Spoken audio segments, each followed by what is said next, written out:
अध्ययन करेंगे Brunner cognitive development theory के बारे में। ब्रूनर के द्वारा जो सिद्धांत दिया गया था, संज्ञानात्मक सिद्धांत की बात करेंगे।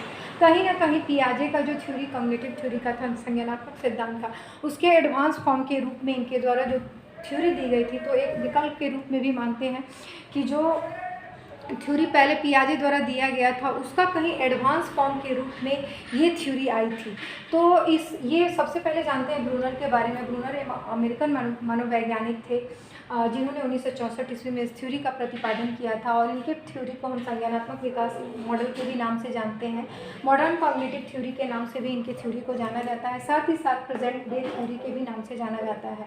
इलेक्टिव थ्योरी भी बोला जाता है, संरचनात्मक और संरचना का सिद्धांत भी इस सिद्धांत को बोला जाता है। तो हम यहाँ देखते हैं कि इस सिद्धांत के बहुत सारे नाम हैं, और ये सारे नाम आपको थोड़े बहुत करके याद रखने चाहिए, क्योंकि कोई भी नाम दे सकता है। अन्वेषण का सिद्धांत भी इस पर बोला जाता है।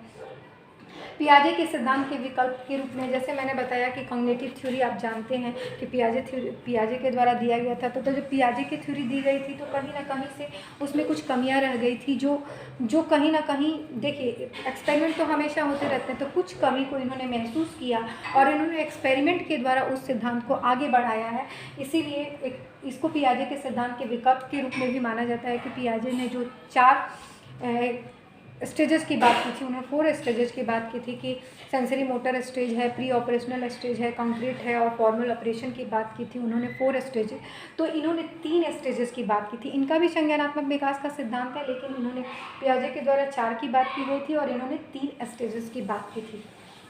इनके थ्योरी में मेन कॉन्सेप्ट क्या है वो हम थोड़ा जानते हैं। पहला था कि ये उन नियमों की व्याख्या करता है जिसके द्वारा व्यक्ति अपने अनुभवों को भविष्य में उपयोग करता है और साथ ही साथ जो भी उसको अनुभव है, उसको भविष्य में जो भी कठिनाइयाँ आती हैं उसके लिए संक्षिप्त में उसके लिए संरक्षित करता है। मतलब बोल सकते हैं कि जो अनुभव है उसको बाद में जो प्रॉब्लम आ रहा है, तो उस प्रॉब्लम को सॉल्यूशन के लिए अपने अनुभवों का जो प्रयोग करता है, या व्यक्ति विशेष के लिए, मतलब बोल सकते हैं कि व्यक्ति विशेष के लिए उनके संसार का या वातावरण का प्रतिनिधित्व करता है। यानी जो हमारे पास अनुभव है, उस अनुभव के आधार पर हमारे बाद में भविष्य में जो प्रॉब्लम आ रही है, उस प्रॉब्लम का हम सॉल्यूशन किस आधार पर करते हैं, इस अनुभव के आधार पर।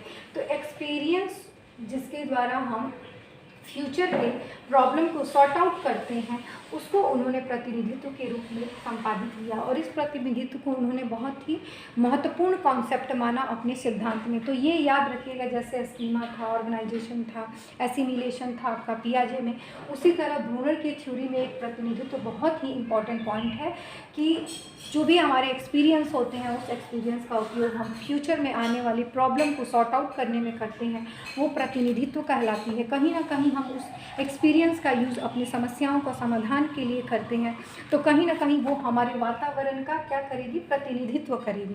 तो इसे हम बोलते हैं। एक और बहुत इंपॉर्टेंट फैक्ट है जो इन्होंने कहा था कि बच्चा जो होता है, जैसे कि पियाजे ने बोल दिया कि बच्चा जन्म लेता है, 2 साल में इतना सीखता है, 3 साल में इतना सीखता है, उन्होंने कल्चर की कहीं बात नहीं की थी।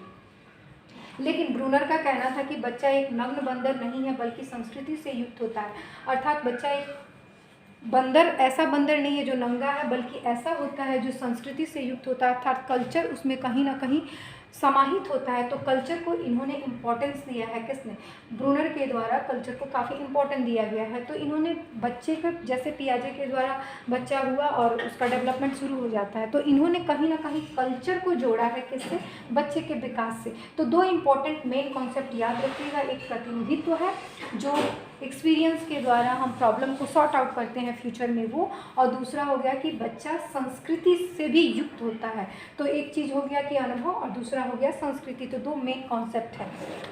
और कहीं ना कहीं जब पियाजे ने अपना प्रयोग किया था, तो इन्होंने अपने प्रयोग के द्वारा, जैसे कि हम जानते हैं कि ये संज्ञानात्मक विकास का जो सिद्धांत दिया था, इन्होंने कॉग्निटिव थ्योरी जो था, कॉग्निटिव डेवलपमेंट था, उसको और उन्नत बनाने की कोशिश की थी।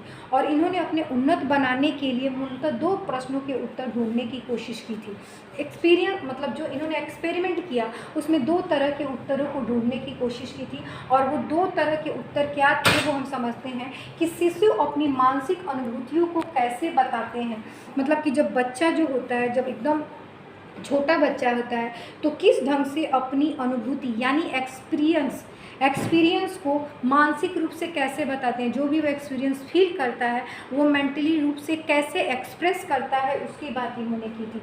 और दूसरा, शैशवावस्था या बाल्यावस्था में बालक का मानसिक चिंतन जो होता है वो कैसे होता है, मेंटल रिप्रेजेंटेशन जो होता है इन्फेंसी में और चाइल्डहुड में मेंटल रिप्रेजेंटेशन बच्चों का कैसा होता है। तो कहीं ना कहीं थोड़ा बहुत इनका जो थ्योरी है वो अलग है पियाजे की थ्योरी से। तो हमने जाना कि किस किस नाम से जानते हैं वो, और पियाजे में 4 अवस्थाएं थी और इनकी अवस्थाओं में 3 अवस्थाएं थी। मेन कॉन्सेप्ट प्रतिनिधित्व हो गया, और बालक जो होता है संस्कृति से युक्त होता है। और इन्होंने अपने जो संज्ञानात्मक सिद्धांत को उन्नत बनाने के लिए 2 तरह के प्रश्नों के उत्तर ढूंढने की कोशिश की थी। वो 2 तरह के प्रश्न क्या थे?